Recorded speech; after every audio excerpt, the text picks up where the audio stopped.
wait, this is my horror film. This is actually what I want to write about. He was terrifying. Completely cold. He's an endless gentleman. Selfish. The terror. Psychopath. He was so charming to work with. Do you know that you made a movie about the blue-eyed devil? Such a huge toolbox. With a funny bone. And she's like, no, but oh. Jimmy O from JoBlo, so good to see you, Elle. I've been looking forward to this. Finally talking about this movie. Let's go. Wow, what a freaking performance. Oh, I've watched it twice. I watched the new cut. What kind of, how did you prepare for this kind of role? I mean, this is such a physical, mentally exhausting role on every level. Yes, that it is. This kind of a role was definitely one where it involved a lot of conversation, because there's a lot of themes in this film that come to light, which need to be addressed in a way that is authentic and truthful while still maintaining the horror genre. Yeah. At the same time, sort of being very honest with myself and pulling on personal experiences and using those to add to that truth. And similarly, keeping cardiovascular fitness up, because the word run is in the title twice. Yes. No, what I love about this film is that it takes a lot of chances. It's not your typical horror movie in the fact that the characters, you guys deal with us in a way that is you rarely see. What was that experience like in kind of finding the connection, not only with your fellow co-stars, but with the audience at the camera at home? Was that weird for you? That in particular was definitely strange, but I did understand it. I came from like a theater background, and it's not my first time breaking the fourth wall, as it were. Yeah.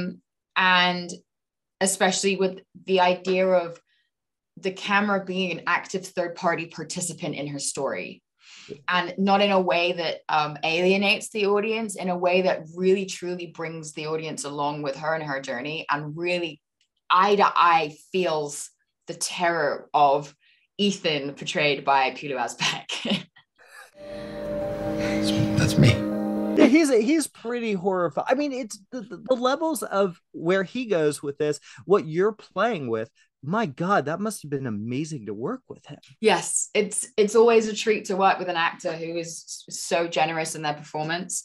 He's someone who really let go of, he really sent himself and got himself there with that character. He's an endless gentleman.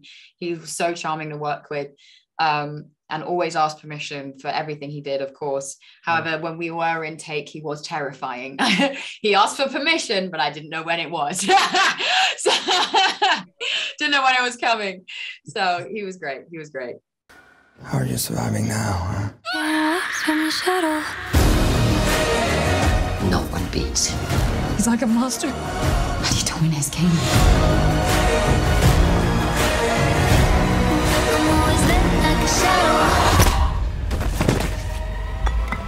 Pilou, how are you, dude? Hey, bro.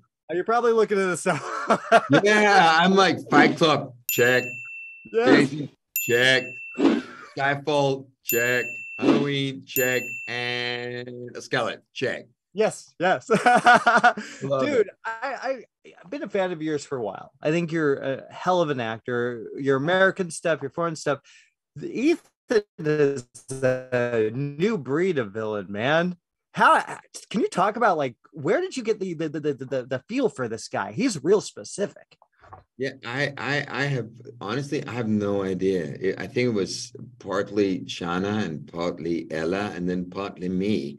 I wanted to do, I just did a film called Samaritan. Samaritan was an homage to the 80s villain. It was an homage to Sly and the 80s and Lost Boys and this whole world and setup. I couldn't with Ethan, because with Ethan, it's a little bit of Hannibal Lecter. It's a little bit of a vampire. It's a little bit of Gary Oldman and Dracula. It's a little bit of everything. And when you do a little bit of everything, you do a lot of nothing. So you gotta take creative control. And I just thought to myself, what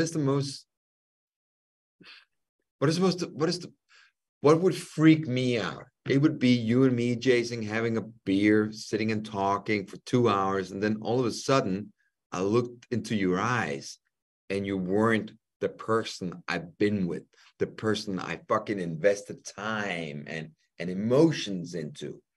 And I think that's the fear. That was the character. This, you know, Jason Bateman in American Psycho. He's a psycho. He's a psycho.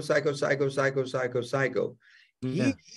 We played with the idea that he's this Prince Charming.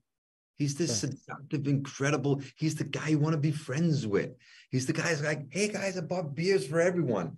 And then all of a sudden, he gets tired of your company, and he gets tired of you, and he switches like that.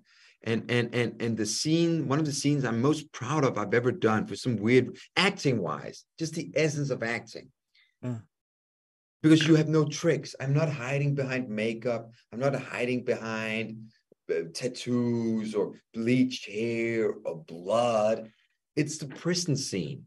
Yeah. The prison scene is just, I can't, it sounds weird as an actor, but I'm a geek as well, dude. I see all the films you have behind me. I've seen them and I love them. And I'm a movie nerd. I just get to do them as well as a fan. Pretty cool. I love it. I love it. But for me, the prison scene was just like, yeah, that kind of merged the character. That is who he is. Yeah. This completely cold, selfish male psychopath with a funny bone. Yeah. And charming. He's a charming guy. Like really charming. Yeah. Like even the way, okay, what is interesting is the way you deal with the audience. You're breaking the fourth wall here. Yeah. You're talking to us and telling them, no, you're not seeing no, you don't want to see this. You don't want to see this because what I'm going to do now is going to ruin our relationship. So I'm bringing you along, but this is it.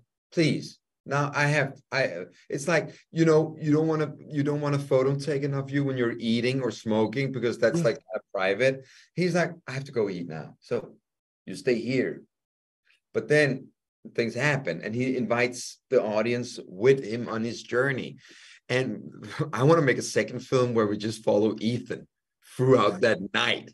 And we see all the beats between with him being with her. I thought that would be funny. And you want to create a character that's I kind of accepted that because I'm Danish and I have an accent and I have this weird quirky look and like puffy eyes and stuff like that. I'm more or less always going to be a villain. So I have to have fun with it. It's got to be fun. Now, after 7 years, I got to admit, James, I'm a bit tired of doing villains. So I'm very thankful I'm not doing a villain right now in Boston. I'm doing a Russian writer, a good Russian writer. Cool. Yeah, thank you. It only took 7 years. But I'm here to entertain you, but I'm also here to entertain me.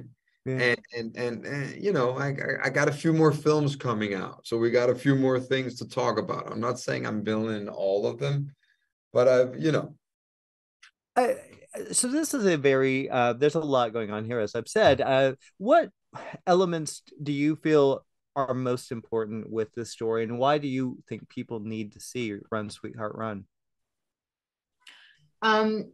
I think there are a lot of films, despite it being an awesome horror movie, there are a lot of themes in this. There's a lot of themes in this film, which is true to a lot of people. There are a lot of situations that Cerie finds herself in, a lot of conversations, a lot of everything, which I think many an audience member can relate to. And it's really important that those things are portrayed because it makes you feel not so alone and not lets people know that what they're going through isn't so abnormal. Yeah.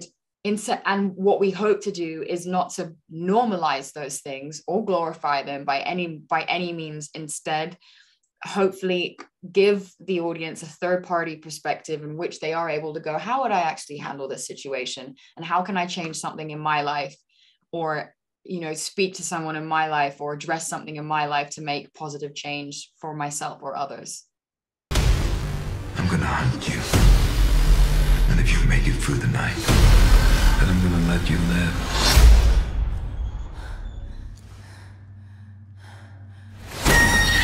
I love this movie.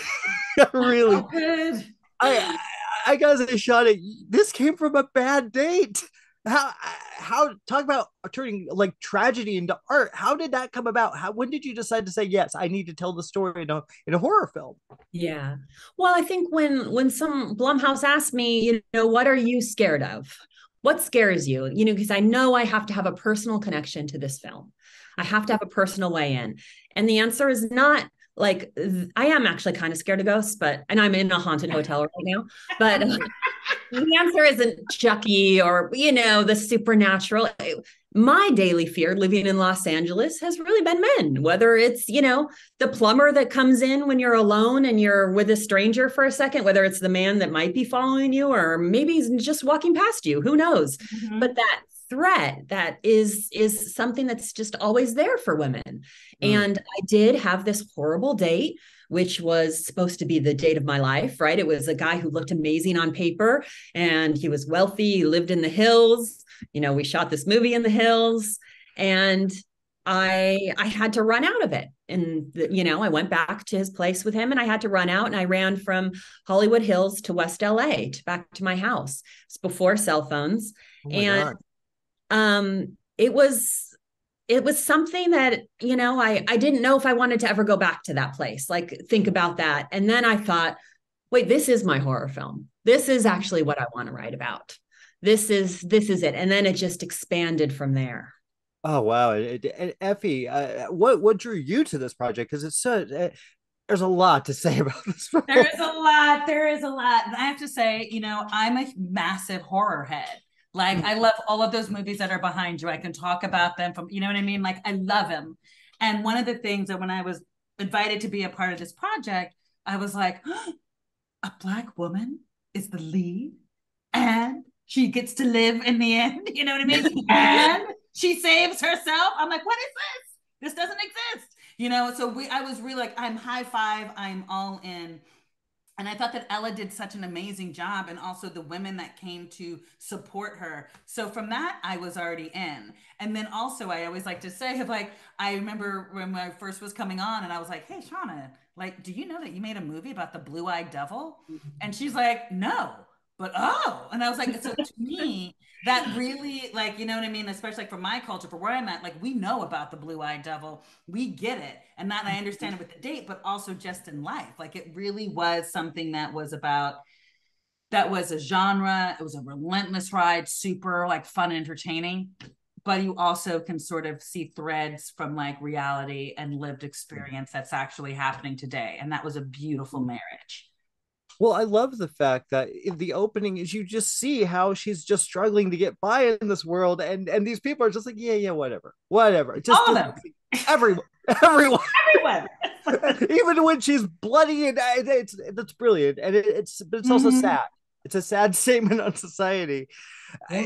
Shana, how this is you found the perfect Ella. She's perfect in this. How did you guys find her, and what was that process like? I had just met her. She was filming Charlie's Angels at the time. And so we had a Skype together. And, I feel like acting in horror films is the hardest acting. I mean, like, forget like, the Academy performances, Caitlin, they're all great. But I think to sell horror, she had to do everything in this film. She had to be almost in a romantic comedy in the first act and, horror thriller. Her arc was just wild. And it was such a physically demanding performance. I mean, we were shooting in the middle of the night, downtown LA, where we were picking needles off the street, and being like, okay, now you can run. I think I cleared all the needles, I mean, it was a horror show, this shoot. And it was 19 days of nights. And she was just like our rock in the film, she brought it. And I think putting her with actresses like Show Ray, the new and, the like a generation of actors that I've always admired. I mean, Shorey is just like master class in acting. And to pair those two was just really cool. And it was like unexpected and wild. And then to pair Cherie or Ella with Pilou, this like incredibly dangerous Danish actor, you know, it just all, I loved the chemistry between these actors.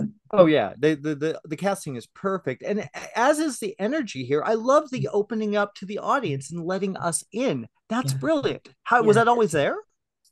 Well, I just didn't want anybody to judge Cherie, and people do. You know, there are definitely, because women in our own shame, people say, "Oh, maybe that's too much blood, too much. Don't show that. Don't show that."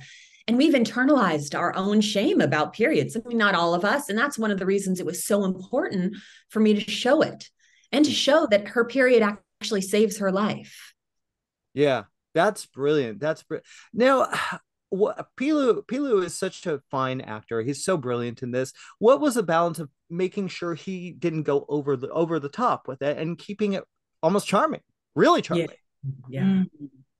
Yeah, I mean, that's always your fear when you have a bad guy, that you don't do the mustache twirling kind of villain. And I think Pilou is just way too smart. He's just such a smart actor, and he has such a huge toolbox. I mean, once I, was preparing for a meeting with him, I was watching this beautiful Danish film where he was a father on this boat and he was crying over his child. And I was like, this guy can truly do it all, but he brings a real humanity to it, because that's what the patriarchy looks like to me. It can look really sexy and alluring, and you respect it, and it's commanding, and then it has a also really terrifying reality of what happens behind closed doors. Oh, you guys made a hell of a film. Loved it. Congratulations, and thank you for talking to me. We have to wrap. Thank you so much.